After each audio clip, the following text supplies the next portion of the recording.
नमस्कार। देश शायद लॉकडाउन की ओर बढ़ रहा है कोरोना महामारी का।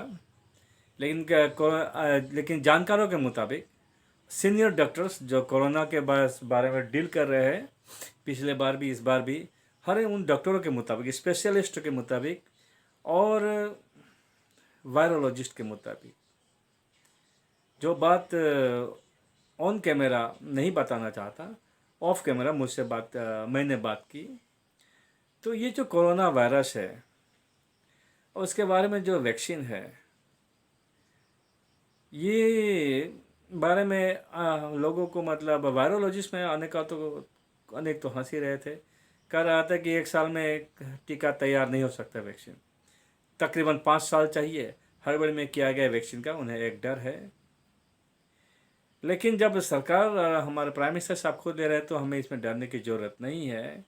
लेकिन इतना कहते हुए भी मैं एक बात कहना चाहूँगा आपको कि ये जो वायरस है, कोई इफ़ेक्टिव मेडिसिन नहीं है इनकी, और वैसे वायरस को मारने के लिए कोई मेडिसिन अभी तक बनी भी नहीं। क्योंकि जहाँ तक ऐसे विज्ञान का गुरुजी होने के नाते और इन्हीं क्षेत्रों में डील करने होते नाते और आयुर्वेदिक का थोड़ा बहुत समझ, अपने पारिवारिक और जो ज्ञान है उसके नाते इतना जानता हूँ कि विषाणुओं का मतलब कोई बाहरी दवा से मारना मुश्किल है। मार सकते हैं लेकिन इससे शरीर की भी बहुत ज़्यादा हानि हो जाती है। तो इस परिस्थिति में क्या किया जाए? इस विषाणु यानी कि इस वायरस का अंत करना तो मुश्किल है, और वैसे भी वायरस हमारे चारों ओर हमेशा बहुत ज़्यादा विद्यमान है। तो हर ओर से बात करने के बाद एक ही बात नज़र आता है कि इसे तभी हम इसको वश में कर सकते हैं जब अपना रोग प्रतिषेधक क्षमता को बढ़ाए, इम्यूनिटी को बढ़ाए। और इम्यूनिटी को बढ़ाने के लिए क्या करना चाहिए, यही आप लोगों से मैं बात करने का आया हूँ।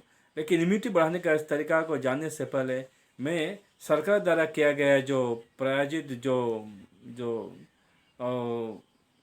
क्या कि वो डिस्टेंस, 2 गज का डिस्टेंस मेंटेन करना, आप सबसे अनुरोध करूँगा कि कृपया कुछ परहेज तो करनी पड़ेगी, कुछ परहेज करनी पड़ेगी। कुछ जो सरकार बार बार कह रहे हैं कि थोड़ा 2 गज का डिस्टेंस मानिए।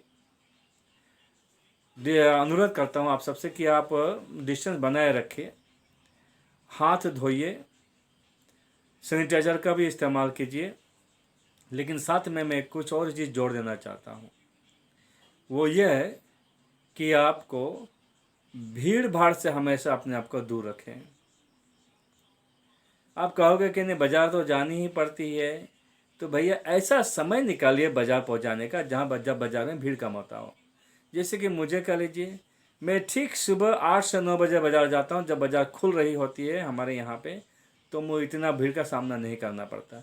यदि मुझे उस समय नहीं मिल गया तो भर दोपहर चाहे जितनी भी गर्मी हो, मैं उस समय जाता हूँ। 1 से डेढ़ से 2 बजे, जब बाज़ार में गर्मी का लोग बिल्कुल कम होते हैं, मैं तब जाता हूँ।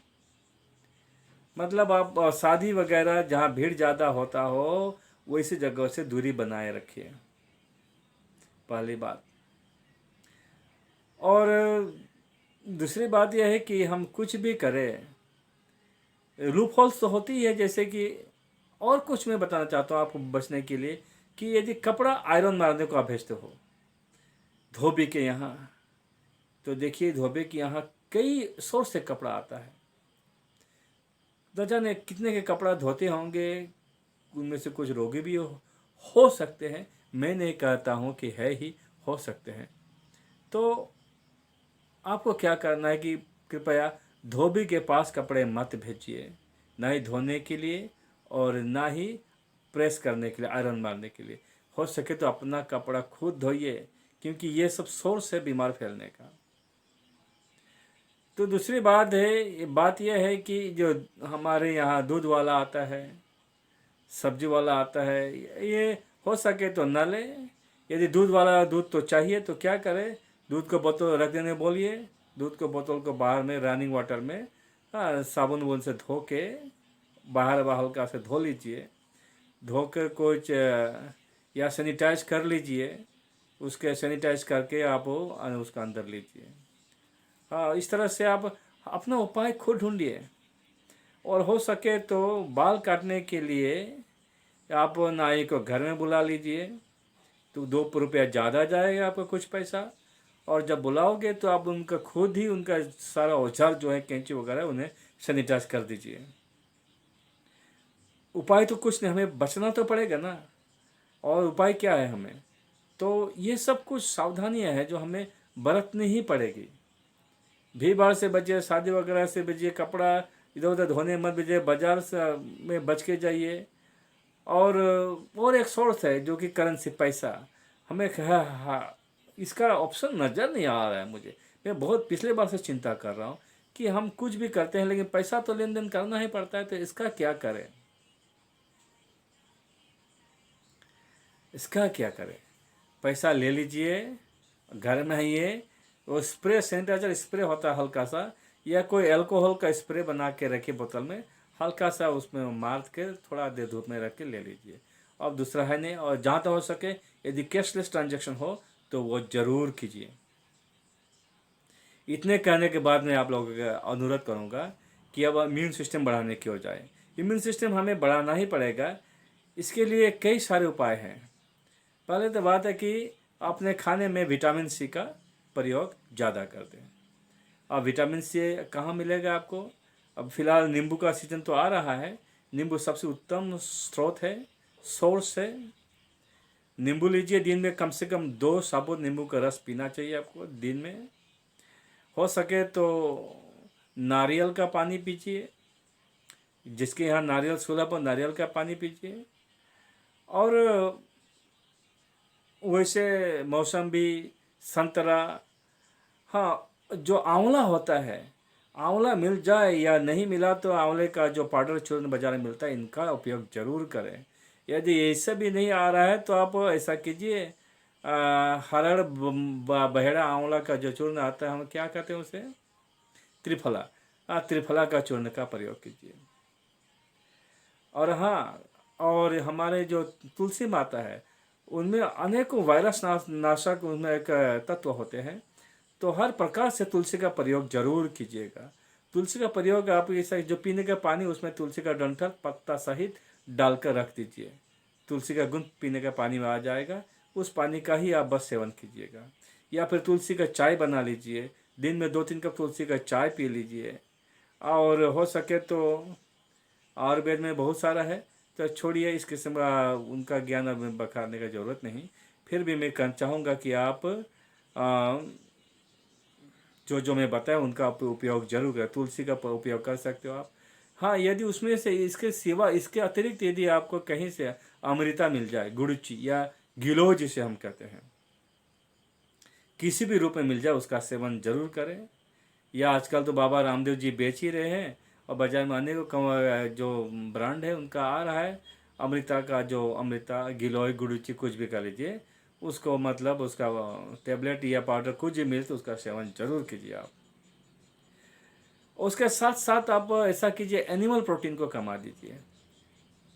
जो मांसाहारी है थोड़ा सब्र कीजिए, क्योंकि एनिमल प्रोटीन का एक इफेक्ट होता है कि हम इम्यून सिस्टम को थोड़ा वीक करता है, हमारे इम्यून सिस्टम को थोड़ा कमज़ोर बनाता है। और इस समय हमारे इम्यून सिस्टम को बहुत तगड़ा रखनी ज़रूरी है। तो आप इम्यून सिस्टम को तगड़ा रखने के लिए मांस, मछली, अंडा, दूध, ये सब हमारे इम्यून सिस्टम को थोड़ा कमज़ोर ज़रूर करता है जी।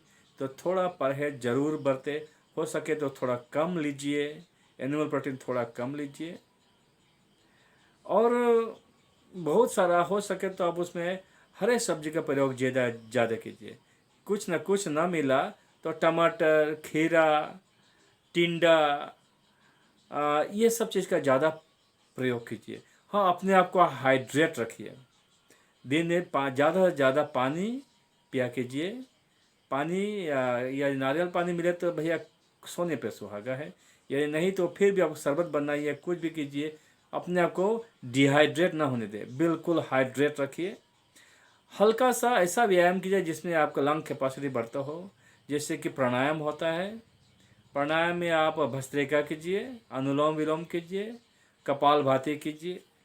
ये जो होता है भस्त्रिका, अनुलोम विलोम, कपालभाति, ये तो आपको बाबा रामदेव जी सिखा ही रहे, कैसे भी मिलता। यदि किसी को मुश्किल आता हो तो भैया आप मुझे बस कमेंट सेक्शन में लिख दीजिए, मैं आपको ज़रूर सिखा दूंगा, अगला वीडियो एक बना के दिखा दूंगा।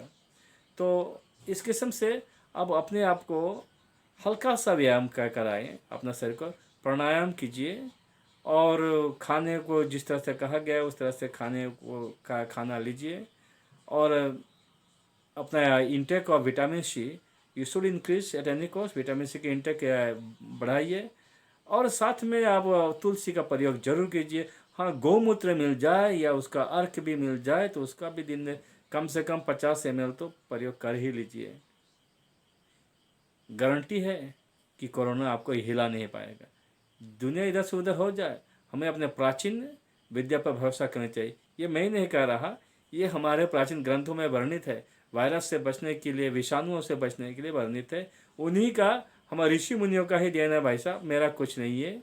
बस अब मैं चाहता हूँ कि हम हर भारतवासी इस रोग से घबराए नहीं, और अपने प्राचीन जो देन है ऋषि मुनियों को, उनका प्रयोग करें। और देखिए, ये रोग हमारे कुछ नहीं कर पाएगा, हमें टस से मस नहीं कर पाएगा, और जिधर से आया था उधर ही को चला जाएगा। धन्यवाद। जय शिव शंकर।